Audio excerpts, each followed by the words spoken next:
Yep, I got my message. All right, so we are trying to go live at this point. I don't It see. says live at the top. There we go. Yeah. That was the delay on Facebook. That was loud. Did you hear that? Who was that? That was me. Oh,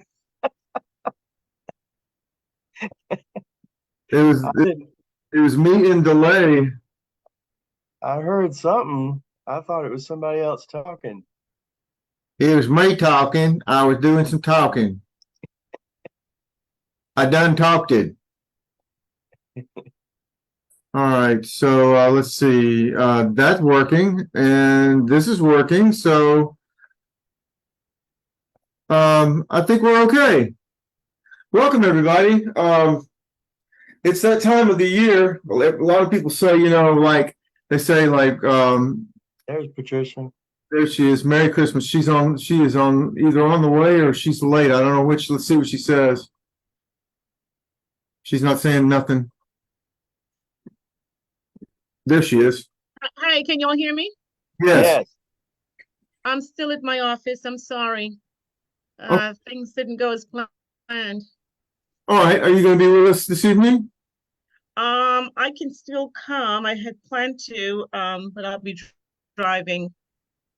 No, what I mean is that we're starting now. Are you going to stay with us or not? Yes, I'm gonna stay. Yes. Okay, that's good to hear. Good. Last week we worked at establishing the when. When was Jesus born? And tonight we're going to look at some issues of where.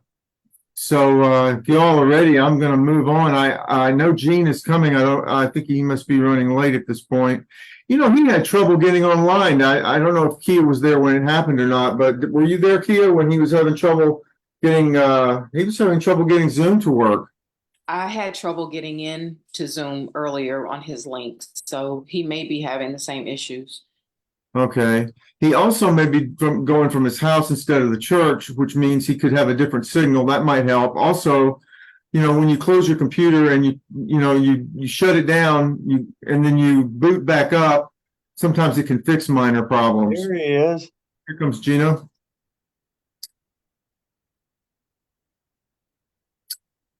All right, Eugene Martino Jr., I am going to open up a screen share here.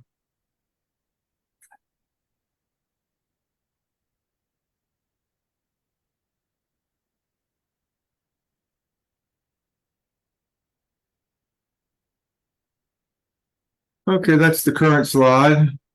And I'm going to move this over here. Hopefully that'll be out of the way enough. You can read. Everybody can read that, right? Yes. Yes. Mm-hmm. Okay, so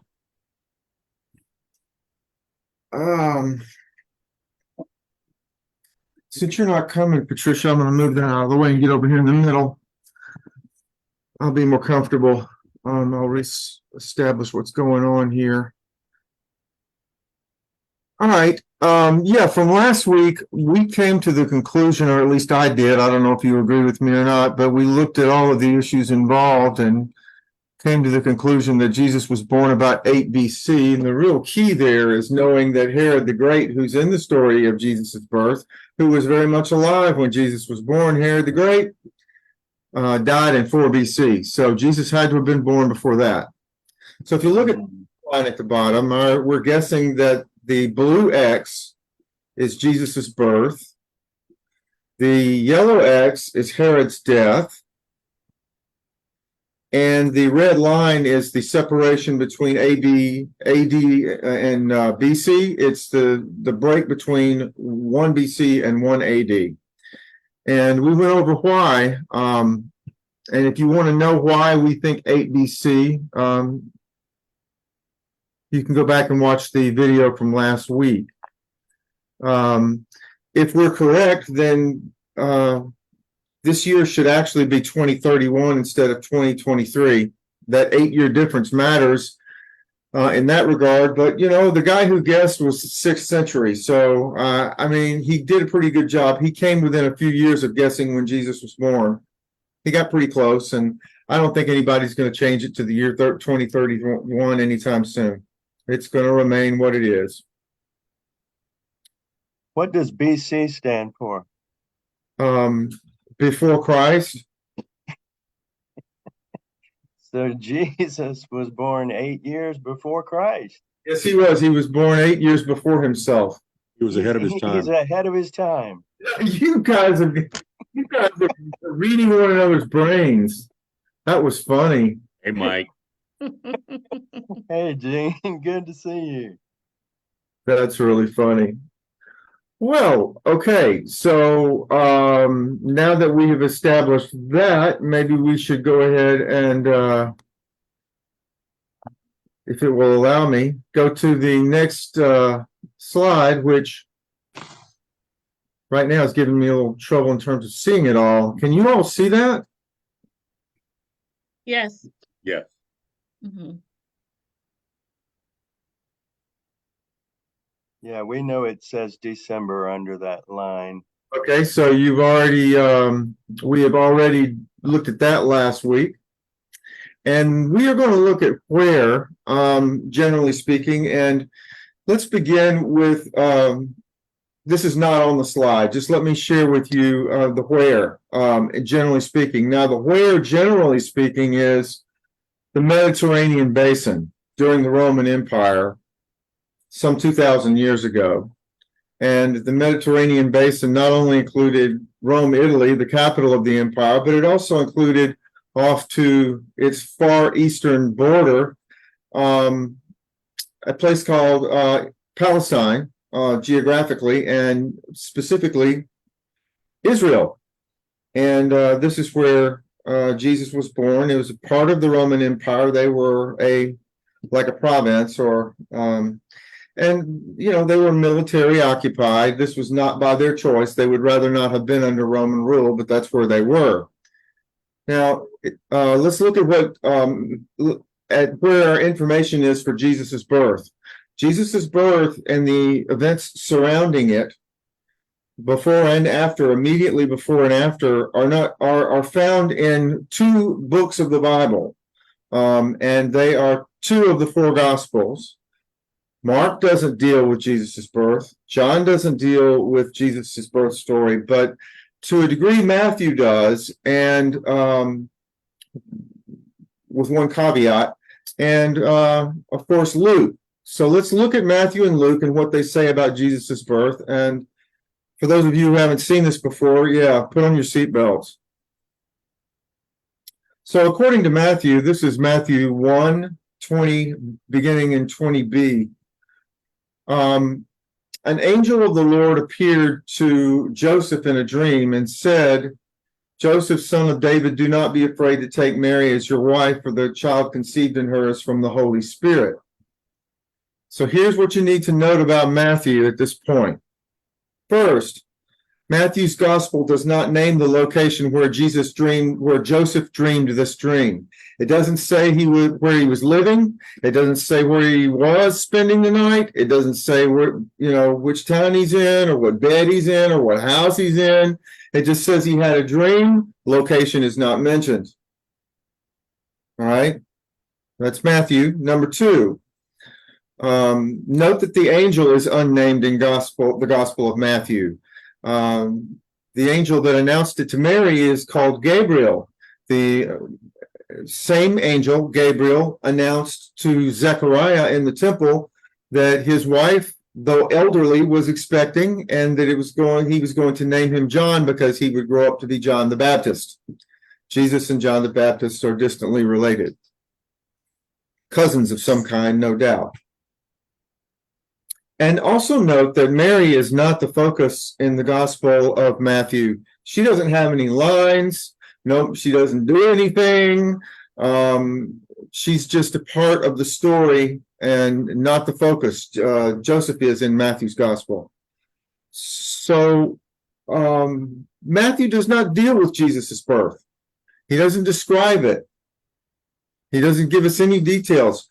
because his entire story is about the Magi. And the Magi are 2 years later, and Jesus is a toddler in a house in Bethlehem. Just a reminder, let me ask this question. I asked it last week.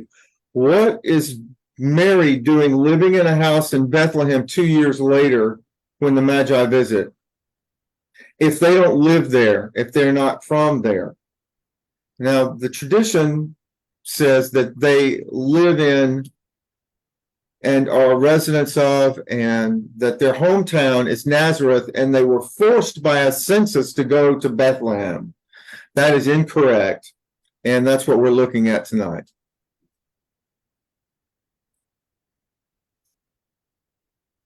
All right, any questions or comments so far? Gino, you got anything?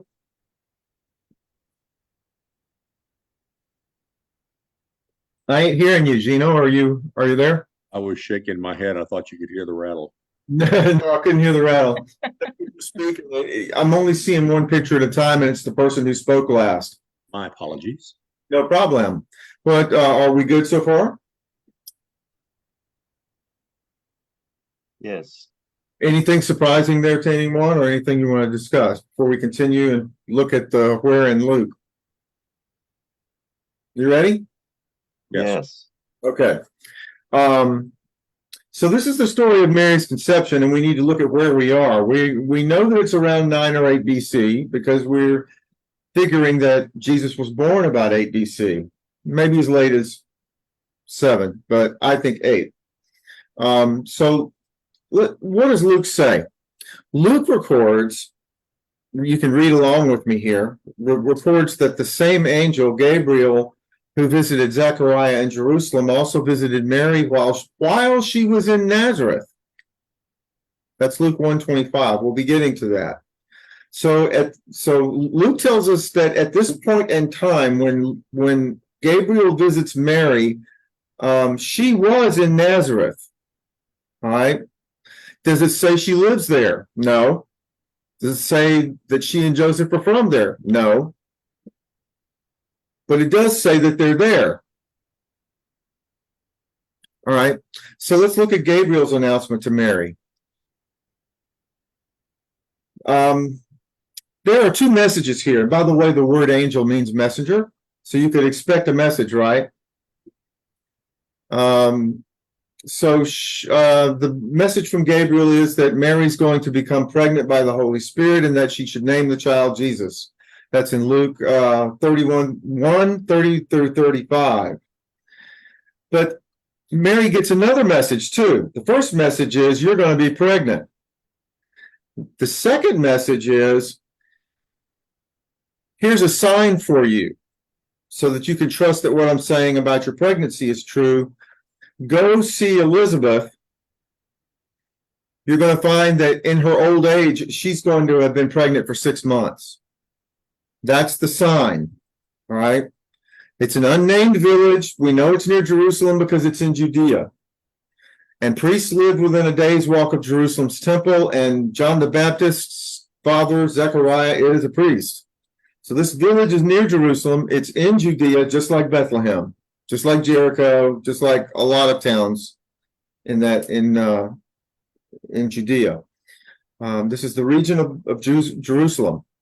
All right, so Gabriel's sign to Mary is that elderly Elizabeth, a relative of Mary's living in an unnamed Judean village near Jerusalem, was in the 6th month of her unlikely pregnancy. That's in Luke 1:36 through 37.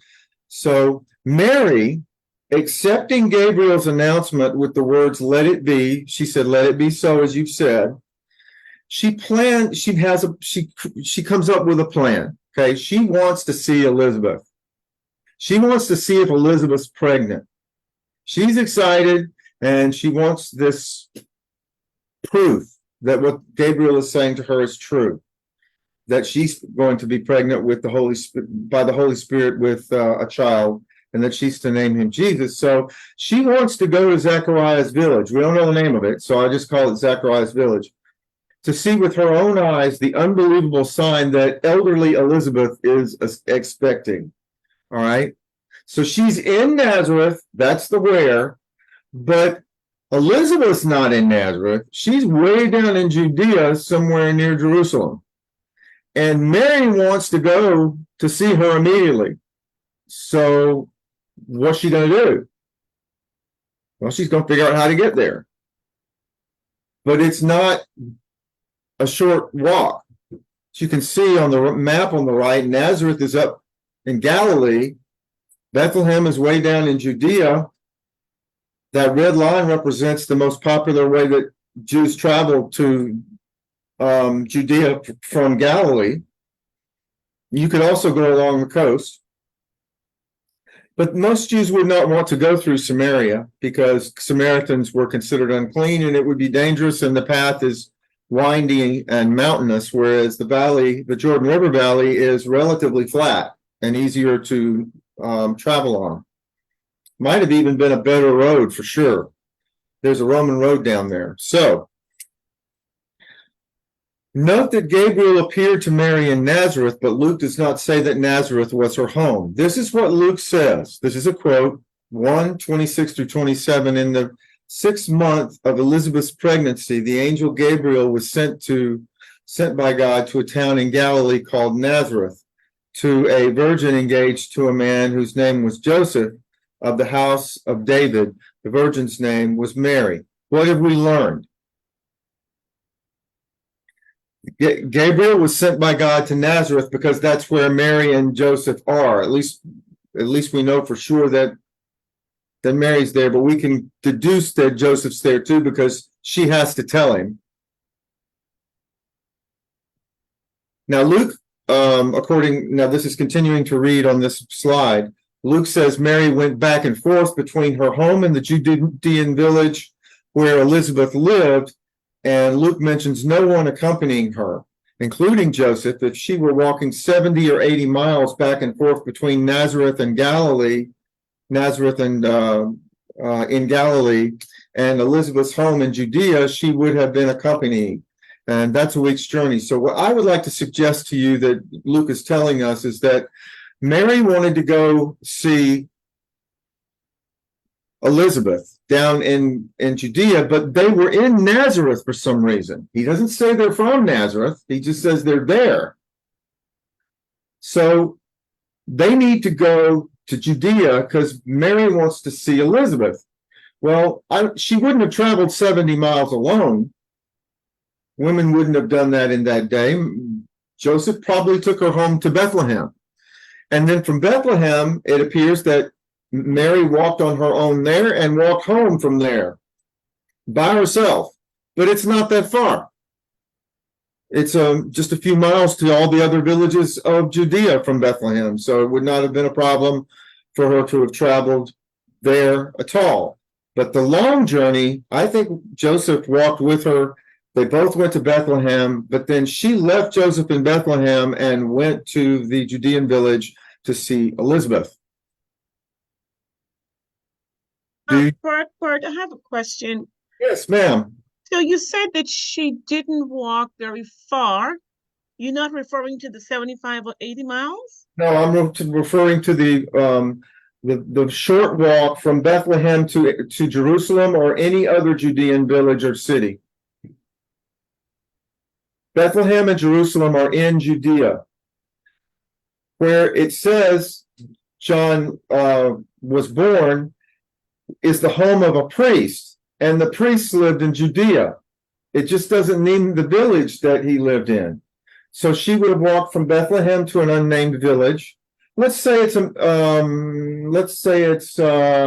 don't know, let's pick a village.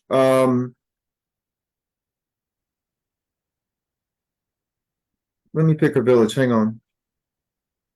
Let's say it's Emmaus. Emmaus is a village about 7 miles from Jerusalem and it's located in Judea. So how long would it take you to walk 7 miles? It wouldn't take that long. It's a pretty short walk. And people in that day were used to walking, so it would have, they didn't have cars, so that would have been a very short walk. And the reason that we know that they're in Judea is it says so, and also Zechariah, being a priest, would not want and traveling weekly to Jerusalem to work, he would not have wanted to have been far from Jerusalem. Bethlehem's not far from Jerusalem, but so there are a lot of other villages. We just don't know which one it was. Did I answer your question clearly? Yeah, yes, thank you. Okay, so this is the first trip from Nazareth back to Judea, all right? And it has to do with Mary in a hurry to go see Elizabeth. She wants to figure out, is she pregnant or not? Is this person who told me an angel, and is this angel telling me the truth? So we're talking about where. Well, the where here is, we know they're in Nazareth, but we don't know why. We know that they go to a village in Judea. We know that Mary goes to a village in Judea alone, but we have to start guessing at that point and having theories around how that happened. So my theory is, and this makes perfect sense, just logistically, is that Joseph would have accompanied her on a long journey from Nazareth to Bethlehem home. Then he would have stayed there, and Mary would have gone from Bethlehem to a nearby village where Elizabeth lived to see if she's pregnant. Because it says she went there, it doesn't say Joseph does. And then it says she returned home, and it doesn't say Joseph does. So she's traveling alone, it appears, between these two villages in Judea, the home of Elizabeth and Zechariah, and her own home in Bethlehem. Now, I know there's some people who may be watching this for the first time and saying, wait a minute, they're not from Bethlehem. Well, everyone thinks that. They also think there were 3 wise men and 3 camels and an innkeeper and an inn, and none of those are in the biblical stories. So just put on hold for a minute what you think you know, if this is something you're hearing for the first time. Also, you can look at other videos that we've done, including the one last week that looks at when. And this one looking more at where. Any more comment before we do a couple of more slides? Okay, good. All right. Good, all good. Okay, good. So it says Mary went home. So Mary remained with Elizabeth about 3 months, according to Luke 1:56. That's a quote. And Mary remained with her, Elizabeth, about 3 months, and then returned to her home. So Elizabeth's conception occurred 6 months before Mary's. Mary is just conceived. Elizabeth is finishing her second trimester at 6 months. And according to Luke 1:24 through 25, Elizabeth would have been due to give birth in around 9 BC or early 8 BC, some 6 months before Mary was due. So Mary stayed as a visitor in the home of Zechariah in Judea for the final trimester of Elizabeth's pregnancy, during which time Mary completed her first trimester, or first 3 months of her pregnancy. And just prior to John's birth, it says Mary went home. Now, I don't believe that. I believe Mary stayed until the baby was born, because you wouldn't stay for 3 months and then leave without seeing the baby. So I'm assuming that she saw the baby and then went home. But where's Mary's home? We've been looking at the fact that Nazareth is thought to have been their home. But then it says, and we'll look at this too. I mean, it says later in Matthew's gospel, it says that they had to flee to Egypt. But when Herod died, they were going to return home, but they were afraid to go home. Why? Because it's in Judea. What's in Judea? Their home in Bethlehem. They were afraid to go home. So then it clearly says at that point, so Joseph decided to make his home in Nazareth. They'd not lived in Nazareth before.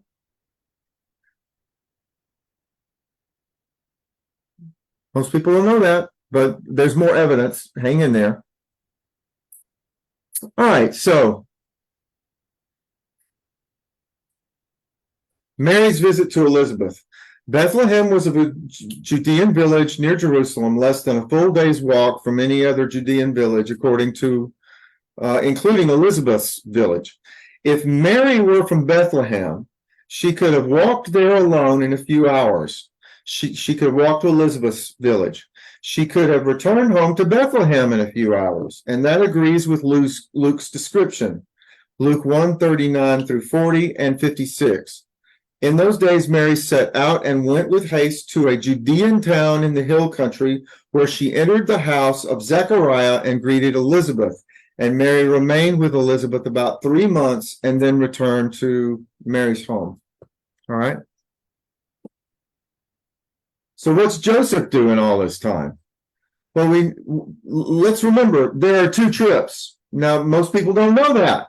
I'm giving you new information. If you tell people there were 2 trips back and forth between Bethlehem and Nazareth, most people will say, well, you're crazy.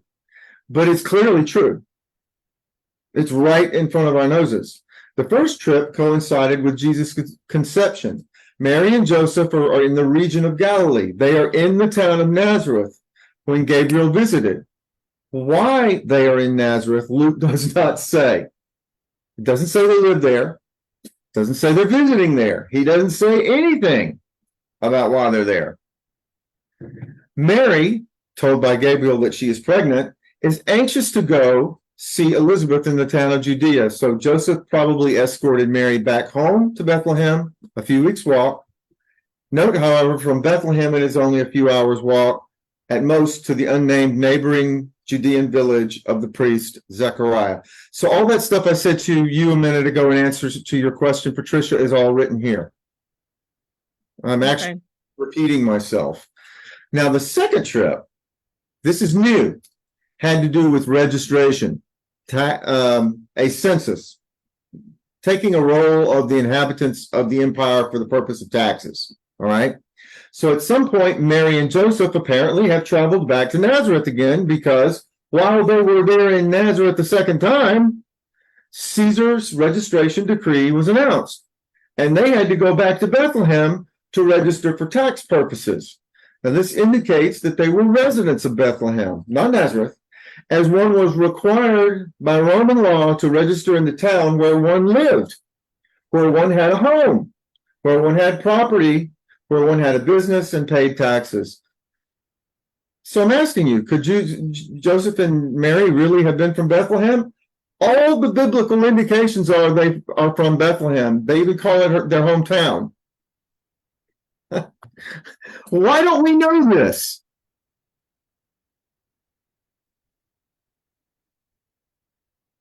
So, if they lived in Bethlehem, why would they visit Nazareth twice? I don't know if I want to go in that direction yet or not. Can we pause and discuss for a moment?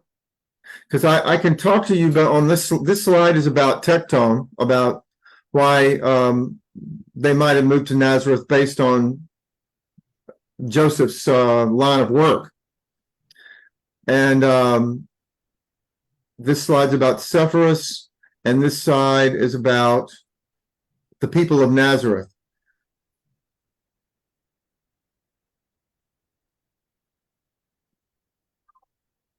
Okay, so we don't need that one. So we might go to one or all of these 3, but let's pause for a minute with this one and discuss.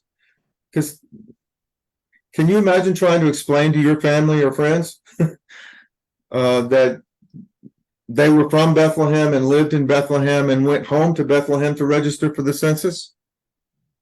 You're gonna get a lot of people disagreeing with you.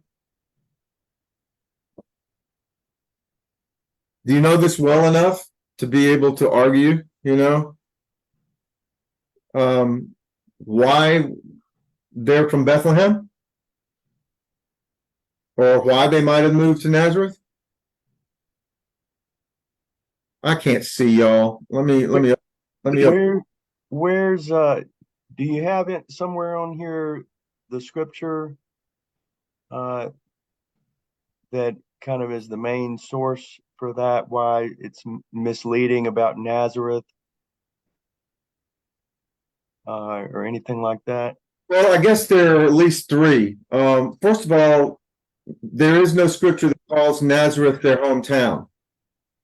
Okay, that's the first one, is that they're there. It says they're there Uh-huh.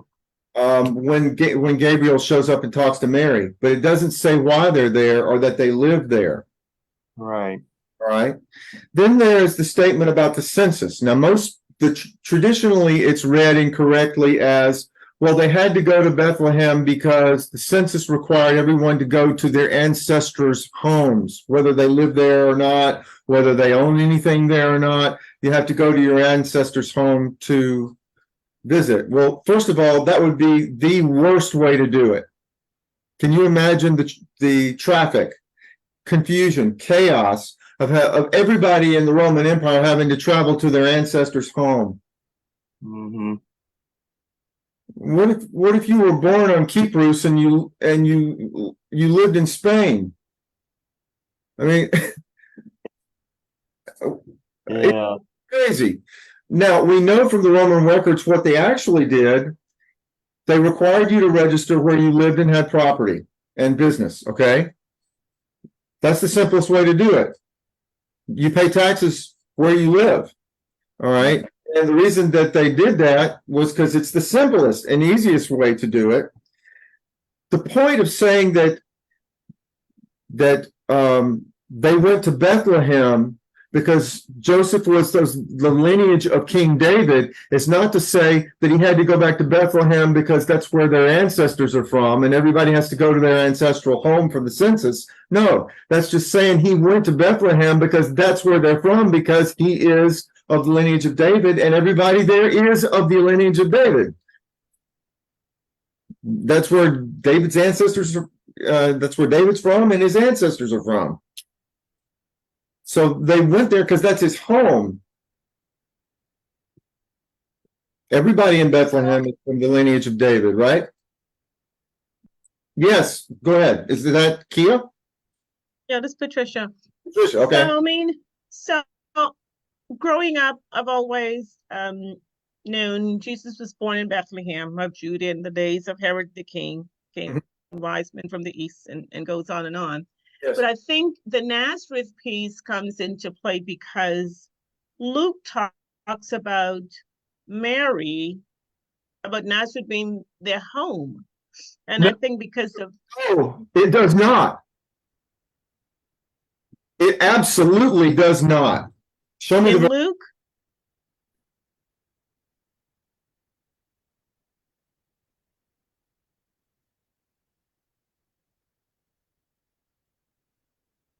what did your slide say on Luke, on the one with Luke? Which one? When you were going after Matthew, the second one, I think, where you talked about Luke. I don't know what you're talking about, but I'll back up. Tell me where to stop.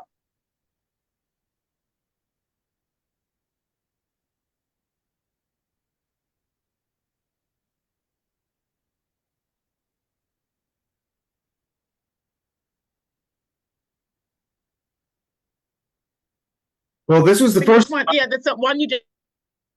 This is the first slide we started with. Just go back to the other one. This is the next one. Yeah, so the second one, the one you, yes, right here. Okay. What about it?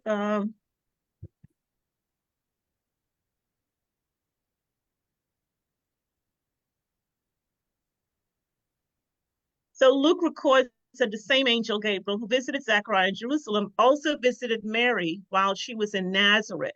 Yes. According to Luke 1:25. Correct. Giving her both the announcement and a sign. Yes.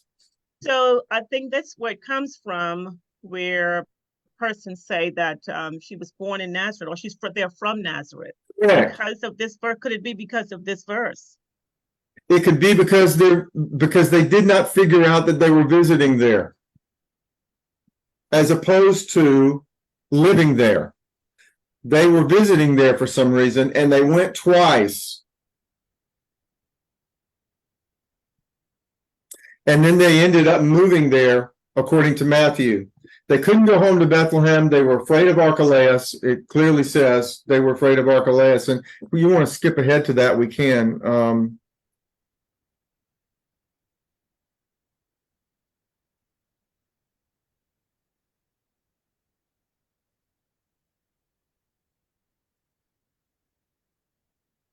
Here we go. Okay, so Matthew says, but when Joseph heard that Archelaus was ruling over Judea, where Bethlehem is, where they have a house, where they live, Archelaus was ruling in place of his father Herod the Great, and Joseph was afraid to go there. And after being warned in a dream, he went away to the district of Galilee, and there he made his home in a town called Nazareth.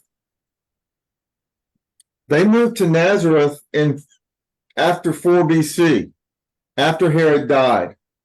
Before that, they lived in a house in Bethlehem. That's where they're from. That's where they have a home. That's where Joseph works. Yeah, but you see how it could be misunderstood I do see. because they moved there. Mhm. I do see how it could be misunderstood, but I'm trying to do good exegesis here, and that's Yeah. consistent with what the scriptures say. It never says they're from Nazareth. It says they visited there twice and eventually moved there. Now, we can look at why tonight if you want to, but that's what happened. He wouldn't have to make a home if he already had one there. Yeah, I mean, could he have been building a home and getting ready to move there? That's why they're visiting. He's building a house. That's what he does. He's a builder. Look at this word tecton. Okay, it says Joseph was a carpenter. It says that Jesus also became a carpenter. The Greek word is tecton, and it does not mean carpenter. It means builder. It's a general term for someone who does construction with his hands. So you could build, you could build with lots of materials, but the material that most things are built with in that day is stone. Yeah. Wood's rare. Yeah, wood is expensive. It's rare. And notice also, it's really interesting when you think about it. Did Jesus talk about carpentry? Did he teach about carpentry? Because he used a lot of different metaphors and a lot of different things in his teaching. Everything from birds to swine. From farming to fishing. He used a lot of metaphors, but he didn't talk about carpentry at all. He did talk about building with stone and rocks all the time. He even named one of his disciples Rocky. That would be Peter. That's funny. It's true. If all you do is just look with your eyes at pictures or on the ground, how many wooden houses are there? Yeah, I mean, where are the wooden houses? Where's anything? Yeah. Now, when they excavate king's palaces throughout Israel, they do find some imported lumber. They did excavate a boat made of lumber that's from the 1st century in the Sea of Galilee in 1986 or so. And yet when they studied it, they found that it was made from 11 to 13 different kinds of wood scrapped together and recycled from previous boats. Even the temple, the bones of the temple were cedars imported from Lebanon. You had to import it from Lebanon because they didn't have any cedars in Israel. Yeah. So if Joseph is going to be a new father, if they're starting a family, he needs work, and Nazareth is near the biggest construction site of his day. Nazareth is near Sepphoris, also pronounced Sippuri in Hebrew. And Sepphoris, Herod Antipas made the capital of Galilee, brand new. And he's building huge buildings, streets, houses, public houses. There's all kinds of building going on in Sepphoris, and Nazareth is in walking distance. Now, if you were a dad and you were starting a family, you would want steady work for years. Well, where would you find it? Where's the closest steady work? Well, there's no question that the best steady work in Israel, or the Eastern Mediterranean for that matter, is Sepphoris, and it's near Nazareth. Why are they visiting Nazareth twice? Well, maybe they're getting ready to move there. Maybe he's building a house. It takes a little time. But he's a builder. That's what tecton means. So where I grew up, we would call that person a mason who builds with cement and blocks and stones and so forth. We call them a mason. The carpenter did the wood stuff, but a mason did all the block stuff and stone stuff. Could have done both. But it doesn't say mason. It says tecton, and that means builder. And builders can work with stone, wood, or metal. Hmm. General contractor. Yeah, general contractor, master architect. I mean, there are lots of ways you could go with this. So if he's building a house, he's getting ready to move his family to Nazareth. Another reason to move to Nazareth might be he doesn't have to explain to anybody up there about the whole pregnancy thing with Mary, you know? And that's a real crisis. His wife's pregnant and he knows it's not his, and what are people going to say, and what are they going to tell people?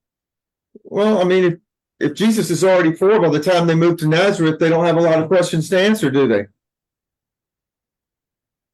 She's not pregnant anymore. She gave birth 4 years prior. I think we gloss over the dream that he has, the first dream about, you can accept this woman, is such a subtle way of saying, don't take her out and stone her to death. Yeah, That's your right by law. Yeah. You don't have to deal with it yourself. You don't have to deal with it in society and the community. A fresh start sure sounds like a good idea. So, I mean, these are the choices I could think of for what to do with Mary, since she brought it up. I mean, he can disgrace her and demand that she be stoned to death. He can quietly divorce her and let her pregnancy be her problem and her family's problem. He could lie to protect her and say that the baby's his. He could tell the truth, but could he expect people to believe it? And what would happen if they didn't? Wouldn't that endanger Mary? And he doesn't know whether he can protect her. So one thing they could do is get married, say nothing, and move to Nazareth. Know what I'm saying? No, Yeah. number 5 is actually a smart thing to do. But he did number 2 for sure. But he could have also done number 5. They're not mutually exclusive. You said he did number 2? He planned to do number 2. Oh, planned. I got you. Yeah, he planned. Yeah, he planned. He determined. He decided. The matter is settled. I'm going to divorce her. But he slept on it, and when he had a dream, the one we just talked about, and decided not to divorce her, and instead he got married, and so far as we know, said nothing to anyone. I mean, that sounds very familiar. People have been doing that for years. I mean, Yeah, it's not like Mary was the only one who had to, explain a pregnancy. Of course, her explanation's a little different from most. yeah, I mean, it's not, I mean, most of others were not immaculate, but people have been getting pregnant and moving away and hiding and, putting the baby up for adoption and different reasons. But yeah, I can see how he might have thought about that. So I resonate. before we move on, let me remind you. Let me just go back. Let me go back and see all spaces, and I'll open this again if you need for me to.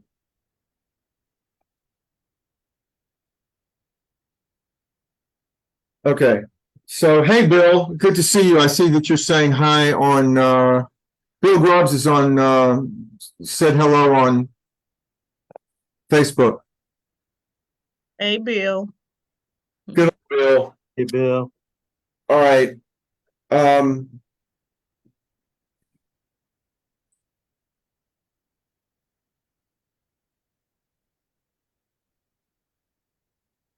So your question, Mike, is a good one. The key verses are in Matthew. Remember, in Matthew, we don't have Jesus's birth. It's 2 years later. The only thing we have from Matthew about what happened around Jesus's birth is that Joseph had a dream because Mary told her that that she was pregnant, not he was pregnant. that would be a miracle for sure, but that she was pregnant, and he was, and that the dream said, "Don't be afraid to take her as your wife." And then it goes straight to 2 years later with the Magi. All right. All the information around Jesus's birth, almost all of it for that time frame of Jesus's birth, around 8 BC, all that stuff is in Luke. Right? Okay. So the key verses that might be helpful to you to remember are, Matthew says that while they were in Egypt for a couple of years, when they heard that Herod had died, Joseph was warned and told in a dream that Herod has died, that he's not looking to kill you anymore. But Joseph also heard that Archelaus was on the throne, and he was afraid to go home to Bethlehem. So they packed their stuff, they left Egypt, they skipped going to Bethlehem of Judea because they're afraid of Archelaus. And it says specifically that Joseph determined to make his home in Nazareth. So they moved to Nazareth then. They did not live in Nazareth. They were visiting Nazareth. And I am presuming, it's my theory, and I'm sticking to it, that he was building a house for them. He was making a home for them. He was getting ready to move there because as a tectone, the best work in the country was near Nazareth. It was in Sepphoris. And he would want to be in a Jewish village. So he didn't want to move to, he didn't want to move to Sepphoris. It's mostly pagan, although there's a Jewish neighborhood. But he wanted to have the kind of upbringing that he wanted for his family, and he could get that in Bethlehem and walk to work every day. Not only that, but once his boys are old enough, and remember, he had 5 sons, including Jesus, that we know of, we know their names. Okay? If you train all of them and apprentice all of them to be tectons as well, then you've got 6 full-time salaries coming into one household from working in Sepphoris and walking home to Nazareth in the evening with your lunch pail. These are hard hats from Podunk walking to work. Was Jesus the youngest? No, ma'am. Remember, she was a virgin. That's right. So he's the oldest. He's the oldest, and it specifically says that she did not have marital relations with Joseph until after Jesus was born. So it says they had relations, just not before Jesus was born. After that, she had 4 more sons and a bunch of daughters. We don't know how many daughters, and we don't know their names. Daughters? I've never heard of the daughters. Yeah, Jesus had sisters. His brothers and sisters went to put him away quietly when they had heard that he'd lost his mind. Coming to take him away, Yeah, they came to take him away. Do you know their names? We do not know his sisters' names. We know his brothers' names. One was Patricia. Back then, I would have put him away all right. What were the That's witches' why names? nobody I would knows. have had a whip, and I would have surely put him away. That's why people don't know he had sisters. We don't know their names. No. Other names. They're mentioned a few times. It mentions when he went to Nazareth, they were surprised at how well he spoke, and they said, "Is this not Joseph's son, Carpenter? Yeah. Carpenter, whose brothers and sisters are with us?" Ah, I think one was James, his brother James, and one was Joseph, I think. Yeah, Joseph. That's right, and Joseph and James, and I don't remember the others. Jude or Judas. All seem to be J. Yeah, but it's a different Jude or Judas. There were 2 Judas disciples and 1 Judas brother. So there's more than one Judas, so you have to keep them straight, just like all the Johns. Mhm. The girls were And named all the Bubble, Marys. Bubble, Toil, and Trouble. Yeah, bubble, toil, and trouble. So, Bert, I know you said this already. So how far was it from Bethlehem to Nazareth? Was that the 75 miles? Yeah, approximately. I mean, it depends on which way you go, but yeah, and how much the roads wound about. But that's an approximate number. I've read 90. I've read 80. 80, 75 sounds about right to me. Are we going to go there when we go to the Holy Land, So where? to Bethlehem and Nazareth? Of course. Those are key stops. Why don't we just walk so we can see what it's like for ourselves? Take your Apple I Watch and won't. check your steps. It would take the whole week.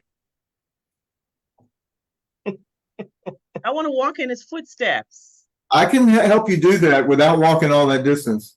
Okay. I want to feel the power when I walk. Woo! I feel you, Jesus.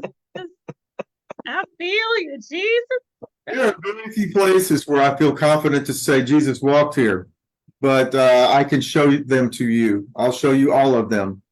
You can, Patricia, you can sing "I Walk Today Where Mary Walked." I was singing, I walk today where Jesus walked. No, where Mary walked. Where Mary walked, that's right. Days of long ago, Let us have a merry walk with Jesus. I wandered down the path he knew. Bill Grubbs Love that song. Bill Grubbs is at his house laughing at us. With a reverent step and slow. Tell Bill come go with us. I wish you could. Boy, we'd have a good time.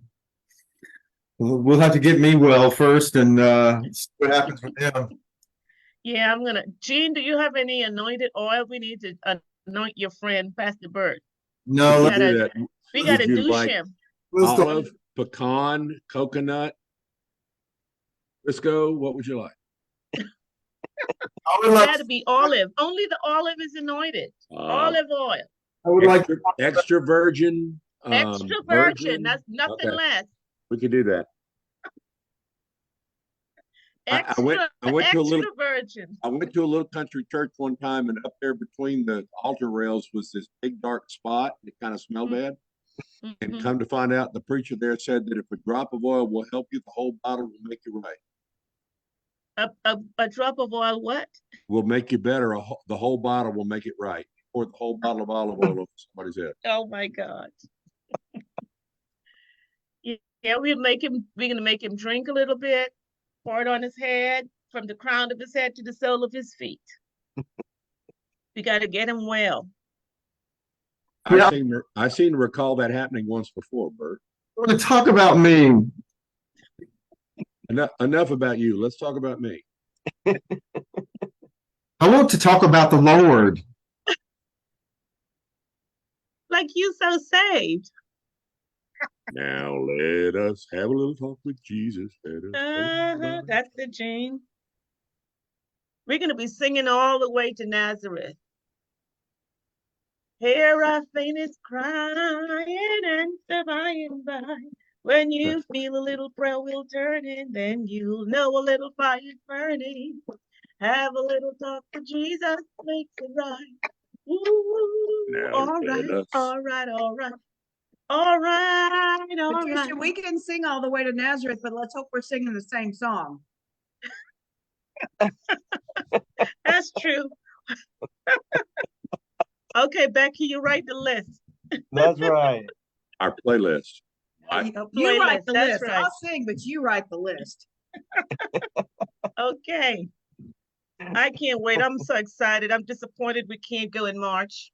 Yeah. But We are if it's not the Lord's will. maybe it'll work in October. Then, I mean, it's amazing how quickly these things can settle down. We'll see. Mm-hmm. You notice it left the news almost entirely. Yeah. Boy, we forgot about all that in a hurry, didn't we? Got all about what? I mean, Yeah, exactly. exactly. I still didn't hear. I'm sorry. Y'all going in and out. Yeah, the news media has moved on from Israel. And it just Oh, lost. I got you. Okay, I hear you. Yeah. It's not hot news anymore. They're Yeah. looking for hot news.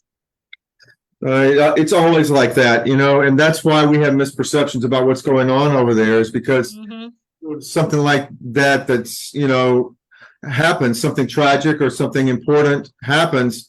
Boy, they rush to it, but, then they're looking for the next thing right away. Yeah. Yeah. But I think it'll be really exciting to put like all these teachings to really understand it by being there. Yeah. I want to be able, you know what I mean? Like to see the distance itself, to drive the path, to see maybe not the house. I'm sure the house is not there any longer, but do they have something there in place of the house where they think Jesus was born? Yeah, the Church of the Nativity is built over the traditional site.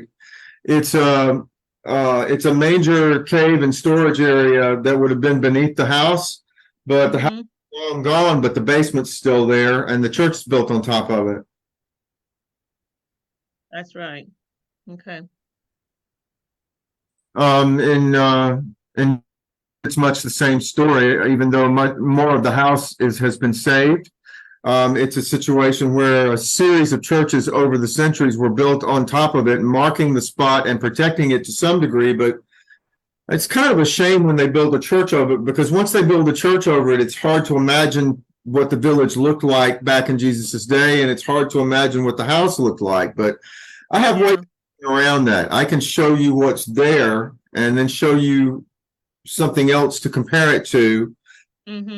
Because we do have some ruins from first century houses, They may have intentionally avoided letting it be the same way that it was then, because, people have the image of that little wooden stable and everything.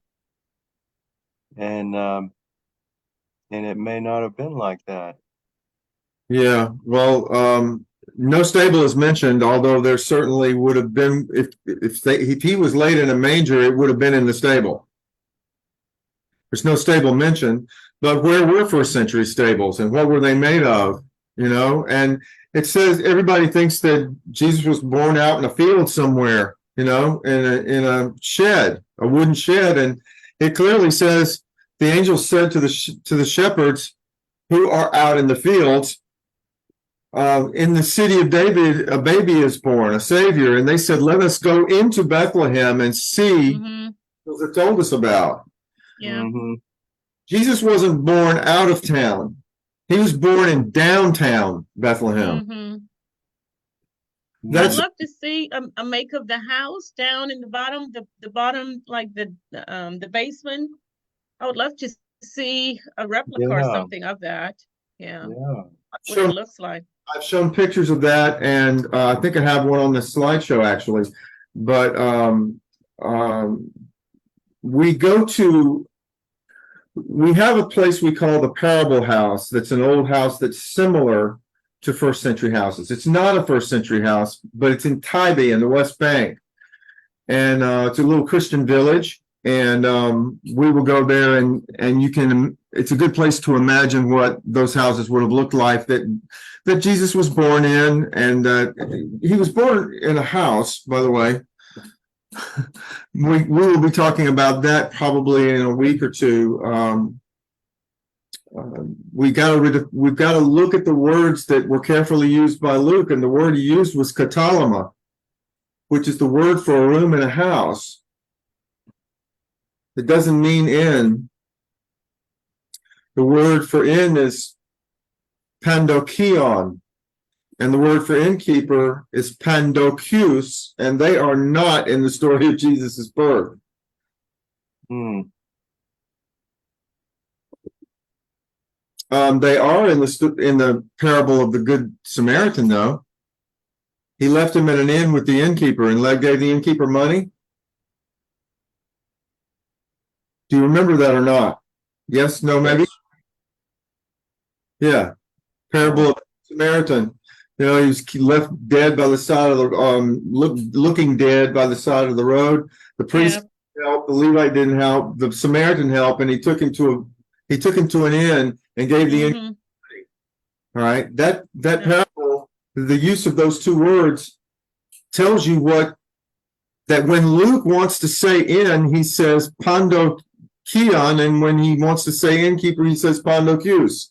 He doesn't say katalama. Where did they have the Last Supper, by the way? Where did Jesus and his disciples have a Last Supper? What building were they in? How is it described? It says the upper room. Upper room in what? Large house. A house. Even So was that his house? Whose house? Jesus'. Well, no, I don't. If Jesus had a house, it was in Nazareth, not Jerusalem. The Last Supper was in Jerusalem. Mm-hmm. That's right, because the ascension happened right after that. He was killed in Jerusalem, arrested in Jerusalem, Last Supper in Jerusalem, washing their feet in Jerusalem, arrested in Jerusalem. Yeah, I think in Acts chapter 1 and 2. So So whose house was it? we don't know. I've got some speculation about that, and I did a whole research project on it that would require more time than I have right now. But this it says watch for a man carrying water and follow him to a house. Well, men didn't carry water unless you were a celibate Essene that did not marry. So it could have been the Essene gate. They could have been going by the Essene calendar. There are theories around that.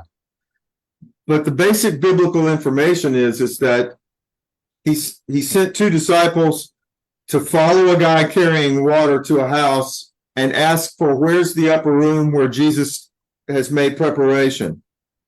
And they said, right this way.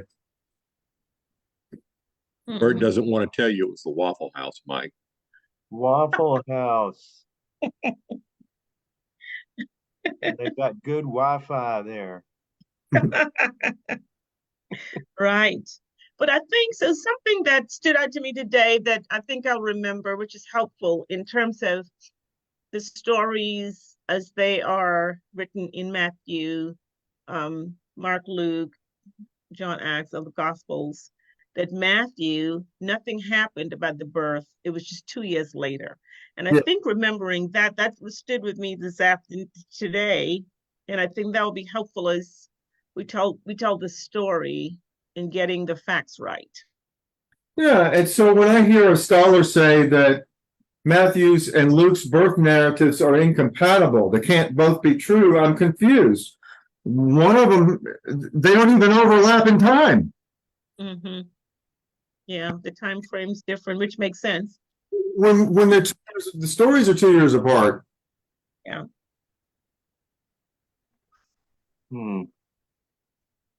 They don't even describe the same place.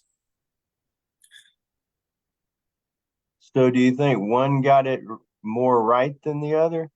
I think, no, that's my point. They're both right. They don't contradict one another. They describe events that are apart from one another 2 years in time. Mm-hmm. Contradict if they don't even overlap. And here's what's confusing, because Matthew comes first, written in the scripture. People believe that happened first. It had to have happened first, and then it chronologically. But the Bible is not written that way. No. So, well, it's put first in the organization, but it was probably not the first written. And Luke tells a natal story. Matthew tells a postnatal story. Mm-hmm. Way to put it. Prenatal and natal story in Luke, and postnatal in Matthew. So sort of like, here's the story of Jesus's birth, and then Matthew says, and here's what happened after that. And then you get the 12-year-old in Luke again, who ignored the 2-year-old. Mm-hmm. Yeah. Yeah, Luke completely ignored the 2-year-old in that whole story. Luke says nothing about Magi. Luke doesn't describe that time frame at all. But he'd have to deal with the terrible twos, and he doesn't want to do that. So true. So my hope is that at some point, some of you who have been talking about this and studying it will come to the realization that not only are these two stories, both the prenatal and natal from Luke and the postnatal from Matthew, are very short. You can read them in 30 minutes or less. And one of them's in Luke 1 and 2, and the other one is in Matthew, what is it, 2 and 3? Yeah. I mean, all you got to do is, you don't have to do a lot of reading. Some of you don't like to read, you feel intimidated by the Bible, but just read the first two or three chapters of Luke and Matthew, and you'll see for yourself that what I'm saying is accurate. That they are from Bethlehem, and they're visiting Nazareth twice, and they decide after Herod's death in 4 BC that they can't go home to Bethlehem. The Magi visited in Bethlehem 2 years later, and they found Mary in the house with the child. What are they doing 2 years later in Bethlehem if they don't live there?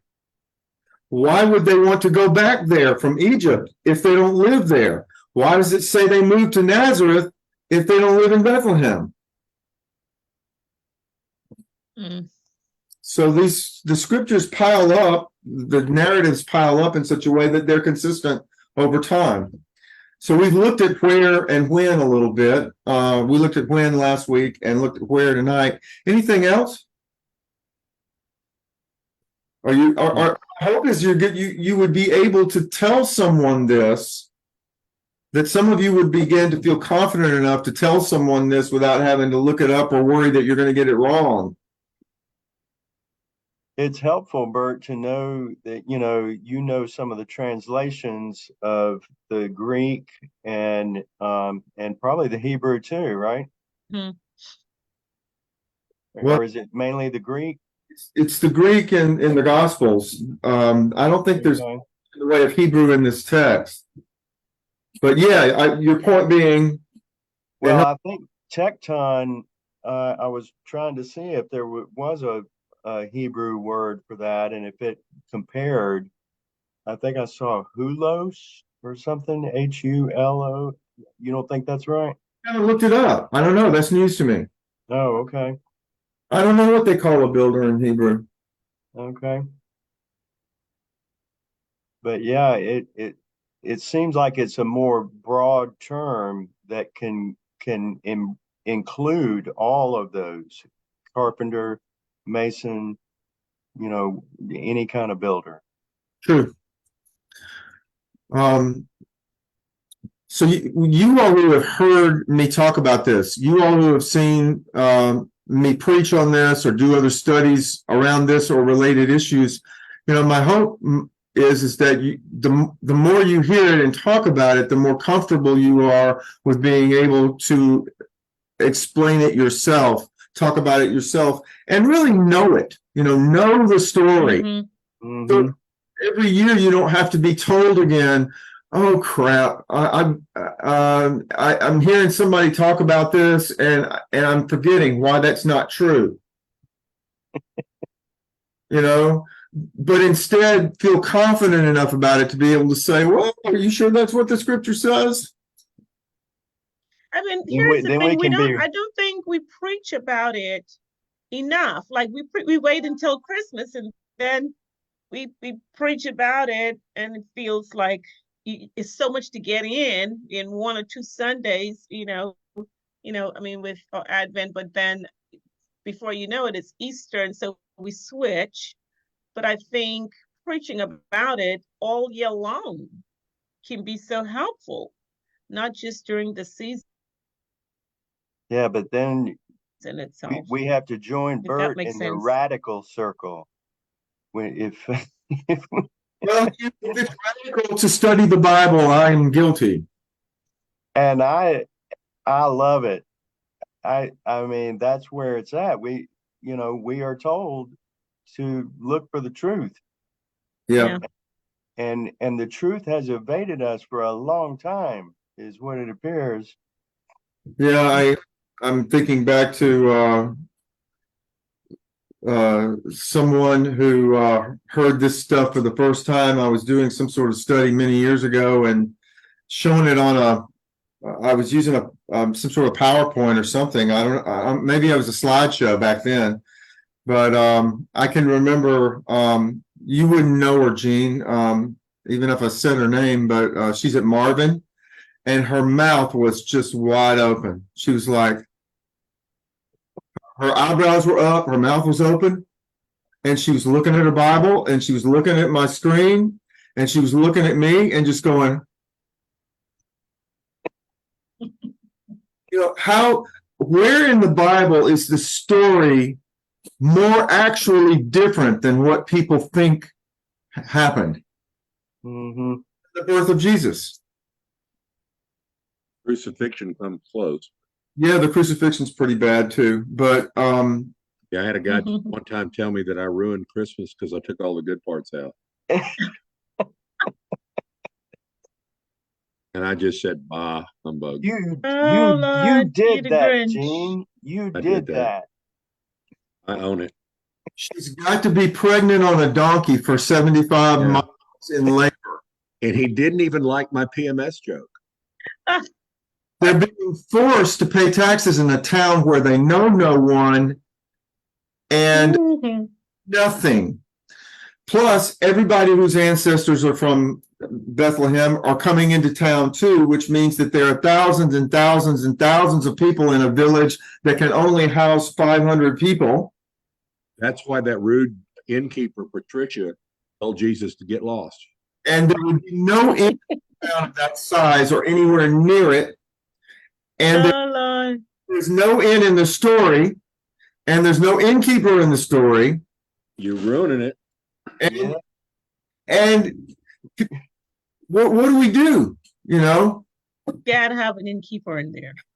how come this story? I think that maybe this story is, people are defensive about this story more than others, probably because of the fact that we give our children a version of it that we want to back up.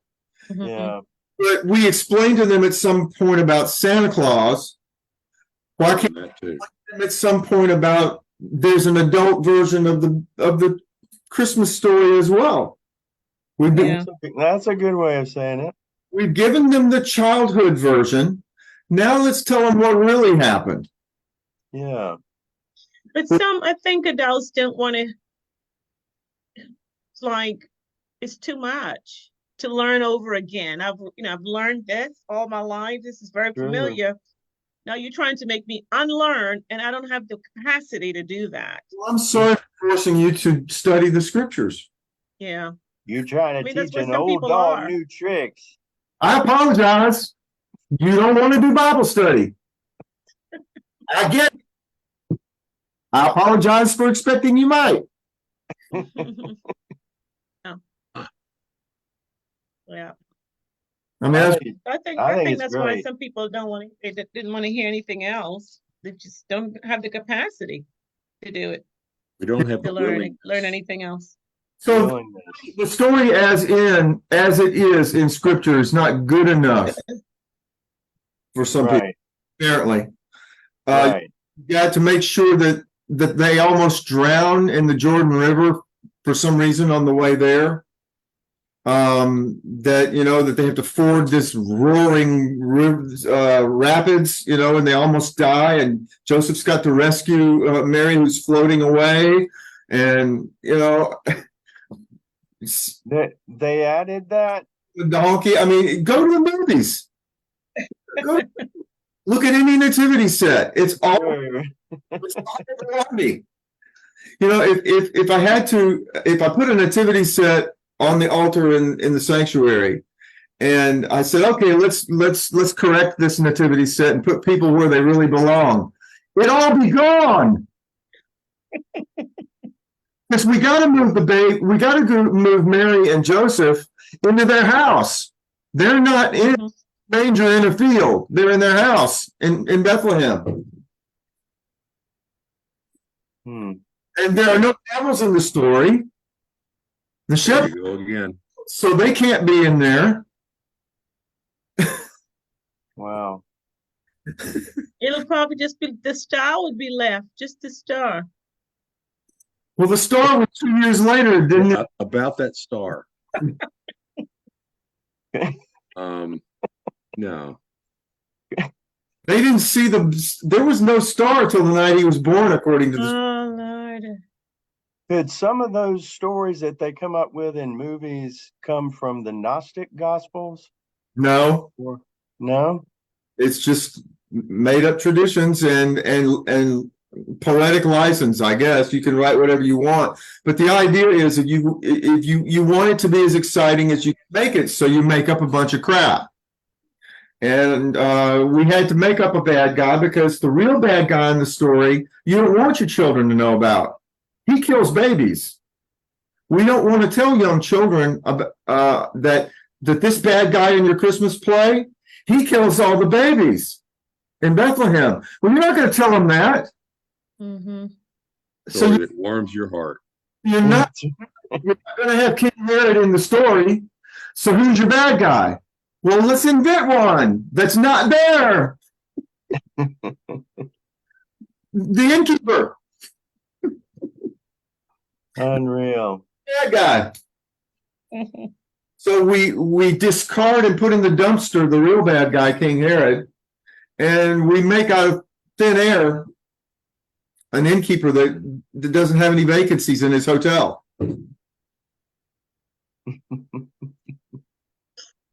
Anyway, we over Wow. time. I need to get out of here. I know you do, and I'm ready to let y'all go. Anything else before we go, Kia? I don't have anything to say tonight. Do you think that what do you think Sam could do? You think Sam could tell the story if you asked her to, or talk about the differences between the adult story and the children's story versions? No, she was sitting here listening to this with me, and she said that doesn't make any sense. Good for her. Hey, Sam, if you don't mind me asking, do you feel like you could tell the biblical story now with confidence? With what? With confidence. Partially. Yeah. It takes a little while to get to here. I'll tell you something that would help, Sam, if you want to, and over the holidays sometime when you're not in school and you have the time, is just read the pre-birth, birth, and post-birth stories that are in Matthew and Luke. They're very short, and you'll begin to see what we've been talking about and distinguish between what's traditional, which is the manger scene, and what's biblical, which is what we're discussing tonight. Yes, I'll look at that because I'm out of school this week. Great. Well, I think that's one thing to do, is just go back and check the original source and see if what we're saying is accurate, because we don't want you to believe because Bert said so or your mom said so. We want you to grow up to be able to think critically for yourself. Yes, so does my mother. Good. Well, I'm glad we're on the same page then. How you feel okay about that? Yes. Good. I'm glad. I'm proud of you. And are y'all going with us to the Yeah. Holy Land? Yeah, we want you and San and to go with us to the Holy Land. In October, right? October. Mm. Right. We're hoping it will be. Mm. During the school year one time, and she did her science project in Israel. She tested the water sources over there to see what the differences were in the water. Who did that? So, Martha did that, my oldest daughter. When she was 14, she did her science project. She tested Jacob's Well, the Jordan River, the Sea of Galilee, the Dead Sea. The Dead Sea just about killed her science project because she had to put drops in it to determine its salinization. She almost had to use her entire bottle of test liquid to get on it before she realized that it was too salty for her to be able to measure. Wow. Yeah, she tested the Mediterranean Sea. She tested a bunch of different places. Yeah, she got academic credit for going to Israel. That's not bad, right? That is awesome. Yep. Well, y'all have a good night. Mike, Gino, Patricia, Kia, San, thank you all. And thank you, Bill Grubbs, for commenting 3 times over on Facebook. We appreciate you being here tonight, Bill. And laughing too. Yes, and laughing at our hijinks. And remember, y'all, you can come down to the church. If you're watching this recording later, we are at the church right now. It's December of 2023. We're going to keep doing that, at least for now. I don't know if we'll go back to meeting. It depends on whether we have people come here or not, but I think there are people who want to come here, and we're going to do that as long as there are people who want to do that. They just weren't here tonight. They're out of town. Y'all be well. Yeah, y'all be well. Have a great evening, and I am Take care. God bless everybody. Bye, Bye-bye. everybody. Bye, everybody. Bye.